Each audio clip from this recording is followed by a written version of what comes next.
You breeze through every pre-flight ritual, bags locked, documents sorted, arrival well ahead of schedule. Yet when you finally reach the gate and the scanner beeps, the agent looks up and calmly delivers the unthinkable. You won't be boarding today.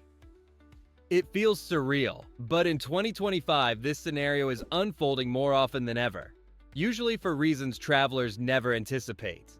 Below, we unravel 11 perfectly plausible ways your seat can disappear in an instant. Reason 1. The almost correct name. Even flawless punctuality can't save you from a microscopic name mismatch.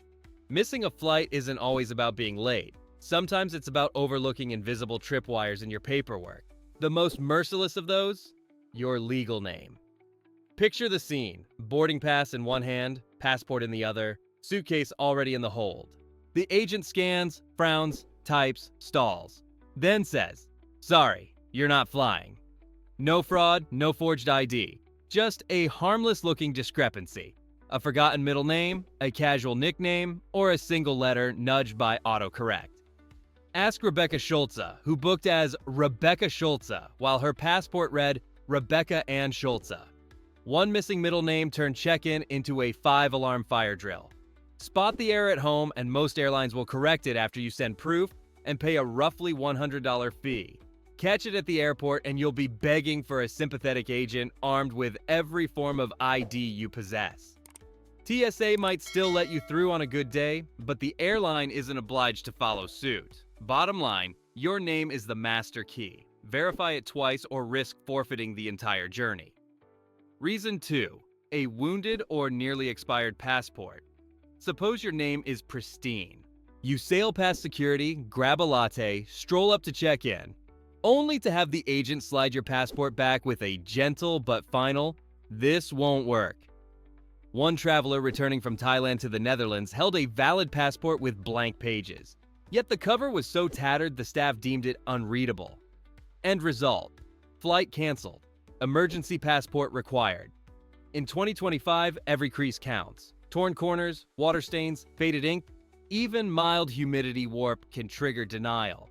Many countries also insist your passport remain valid for 6 months after you're scheduled to return, not depart, and want at least one spotless page for entry and exit stamps. Flip through now. Don't wait for the night before. If anything looks suspect, renew early. It's cheaper than an unexpected vacation extension. Reason 3. Invisible visa traps on simple layovers. Your documents survive inspection and confidence returns, until a tiny administrative detail ambushes you. A London to Riyadh traveler allotted a quick Istanbul changeover on 2 separate tickets. Because he had to reclaim luggage and recheck, he technically crossed the Turkish border and therefore needed a transit visa, information no one volunteered. Same route, same terminals, but last time all flights sat on one ticket, so no immigration, no visa, no problem. Morale. Even when you never intend to leave the airport, transferring between terminals or bags can legally count as entering the country. Always verify transit visa rules with the airline, embassy site, or official government portal before you buy. Reason 4. Real ID. U.S. domestic effective 7th of May 2025. A domestic hop feels harmless until the agent hands back your driver's license. Not valid for air travel. Starting 7th May 2025, U.S. passengers aged 18 plus must present a real ID compliant credential for any domestic flight. Look for a gold star, small flag, or the word enhanced. No star, no boarding pass. A passport still works, but roughly half of Americans don't hold one, especially for a 45-minute dash to grandma's house. Check your license today. If it's not upgraded, schedule that DMV visit before your next booking. Reason 5. Carry-on combat and gateside attitude documents sorted? Great, now it gets behavioral. Overhead bins fill fast, and gate agents won't negotiate. If they say your bag goes under, surrender it politely. Argue, and they can, and sometimes will, remove you from the manifest. A world-class violinist once refused to gate check her 200-year-old instrument. The plane departed without her, and without the violin. Don't add your name to that folklore. Reason 6. Silent check-in. Cutoffs. Perhaps you arrived early, indulged in coffee, and wandered to the desk only to hear, "Check-in is closed." The aircraft may still be parked, but many carriers freeze check-in 30 to 60 minutes before departure. Delta now demands 45 minutes for domestic flights, up from 30. At congested hubs, those practical buffers can stretch to 90 minutes. Arrive just in time, hit one snag, a broken kiosk, a slow security lane, and the system locks you out. The most boring yet bulletproof defense: check in online the moment it opens, typically 24 hours pre-departure. These are just the opening salvos. In the following sections, we'll tackle hidden schedule shifts, aircraft swaps, surprise medical embargoes, and more. Because in 2025, securing your seat demands more than punctuality. It demands vigilance at every step. If you're traveling with just a carry-on, you can glide past the check-in desks. If you do need to drop a suitcase, at least your seat is already secured. Whatever your situation, pad your schedule with more time than feels reasonable. 2 hours for a routine domestic hop, even longer at sprawling hubs or during peak travel waves. Most flyers treat the printed departure time as their last possible moment. Yet for the airline, the real point of no return arrives roughly 15 minutes sooner, when the gate door clicks shut. Once it closes, that's it. Yes, even if the aircraft is still tethered to the jet bridge and you can practically read the tail number. I have watched the heartbreak play out countless times. A passenger power walks to the podium, panting with relief, only to face a blank gate screen, a sealed door, and a jet bridge already retracting.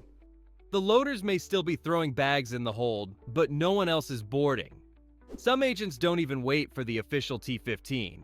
If every passenger has scanned in early, they lock the flight and skip the final page for stragglers. Stealthier yet are the gate swaps. You glance at the monitor, grab a snack, doom scroll for 5 minutes, and in that tiny window, your flight migrates to another concourse. Arrive 20 minutes before takeoff at the gate printed on your pass, only to hear, "We moved the flight. You missed it." Reason 9. Your demeanor or appearance trips an alarm. In some cases, the airline simply nudged the departure forward, sealed the cabin early, and reassigned your seat. What's the counter move? After security, treat your gate as home base. Don't wander. Keep scanning the monitors. Gate change alerts lag, announcements blur, and no one is coming to fetch you. Even a quick coffee run should feel like leaving a campfire unattended. Overbooking, meanwhile, is still a deliberate revenue tactic in 2025, not a software hiccup. Carriers knowingly sell more seats than exist, wagering on no-shows. When everyone turns up, someone is bumped. You might assume the last to book or the last to check in gets the boot, sometimes true. But fare class, elite status, or a murky algorithm can just as easily decide. I've seen travelers clutching printed passes and baggage receipts told, "You're not on the final manifest." The ritual starts politely, seeking volunteers with vouchers and hotel slips. If no one bites, the system selects passengers, quietly, mechanically, and without a vote. Know your rights. In the United States, involuntary denied boarding can pay up to $1,350 depending on the delay. Agents rarely lead with that figure. You have to ask. Reason 10. Invisible booking system. Glitches: safeguard yourself by checking in the moment the window opens, especially on basic economy fares. It's no guarantee, but it reduces the odds of landing on the maybe not flying list. Reason 11. When the barrier is you, or a line of rogue code. You can present a pristine passport, a perfectly packed carry-on, and a polished itinerary, yet still forfeit your seat to the soft variable of human perception. Gate staff don't just verify documents, they assess people. Fatigue, a sarcastic sigh, a whiff of alcohol, even overpowering perfume or rumpled clothing can draw scrutiny. Crews are trained to neutralize potential disruptions before pushback, and they don't need forensic proof to say, "Not today." Sometimes it isn't you at all. It's a silent technical misfire. A stray keystroke, an unconfirmed third-party payment, or a name that echoes someone on a watch list can erase your booking without warning. You hold a confirmation email, yet at the airport, your record shows nothing. I've seen whole families shepherded into a secondary lounge after a delay, then told, "You're not on this flight," with no error code and no fix. Protective playbook. Verify every detail, even when an airline rep says you're clear. Cross-check embassy pages, government advisories, and the airline's locator. Print confirmations, screenshot receipts, keep all of it handy. 99 times out of 100, the system works. The 100th time, those papers are your lifeline. Should the worst happen, remain calm but assertive. Ask for specifics, and where rules allow, request compensation. You invested time, money, and emotion into this journey. A glitch shouldn't wipe that out without recourse. Now you've seen 11 ways a seemingly secured seat can vanish before you touch the jet bridge. Some traps are within your control, others lurk in the airline's opaque machinery, but forewarned is forearmed. Share these tactics with the friend who always cuts it close. And remember, in today's shifting travel landscape, information isn't merely helpful, it's your real boarding pass.